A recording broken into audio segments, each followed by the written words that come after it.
Hi.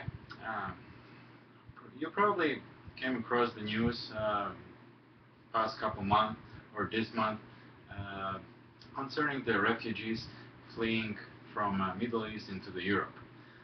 Well, today I would like to uh, inform you about this migration we're seeing uh, in the Europe, and I would like to talk about who is leaving from where, for what reasons, and where are those people planning to go, and what routes they're taking. Uh, I of course would like to mention how big of an event this is and how important it is uh, that is discussed so much everywhere in the social media, on the whole internet, and the television channels and the radio stations. Uh, so first I would like to talk about what's happening in the Middle East that's causing this movement.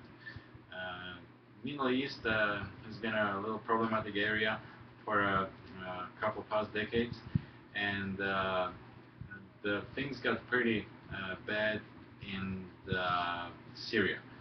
Syria in 2011, according to the article on the BBC News website, Syria, this story of the conflict from March 2015. This conflict started in 2011 as a government anti-government protest that later on developed into the full-scale civil war that took away more than 200,000 people's lives so far. By the year 2013, the number of the refugees that fled the country was 4 million. Uh, Past the 2013, this number rose into the 11 million.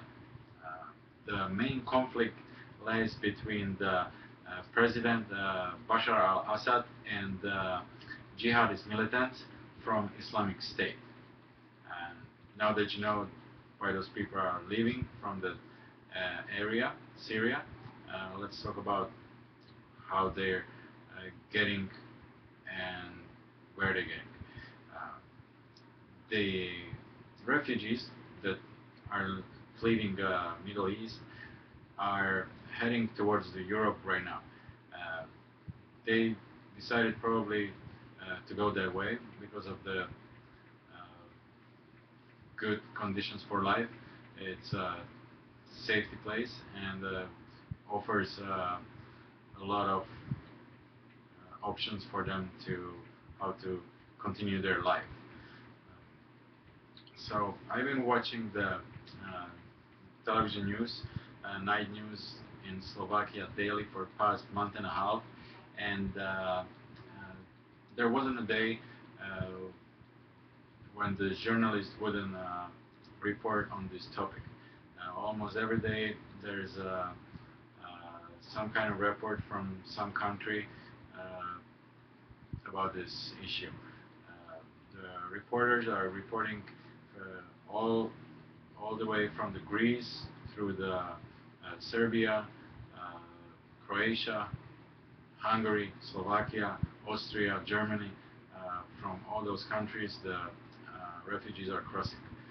Uh, in order to refugees to get into Europe, most of the time they have to get on crowded boats and cross the Mediterranean Sea, going from Turkey into the Greece. So this is how the refugees are getting into the Europe, and Germany, along with England, Denmark, Holland, and other northern European countries, are the destinations where they want to end up in. On the Reuters website, Michelle Martin described in her article, Merkel urges Europe to protect external borders amid refugees crisis on October 3rd, 2015, that Angela Merkel's, which is a German chancellor said that she won't admit any refugees coming into the European Union because of the economic reasons. That means that those people will have to probably go back where they came from. Another thing that Michelle was writing in her article was the amount of people that we saw coming in the month of September. So in the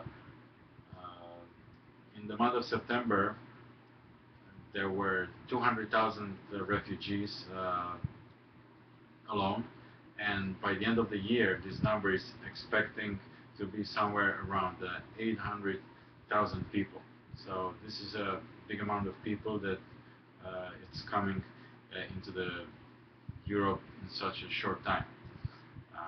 It is the second biggest influx of the refugees since the Second World War. Now that you understand and learn the situation, the migration that's happening in the Europe at the moment, I hope that you have a better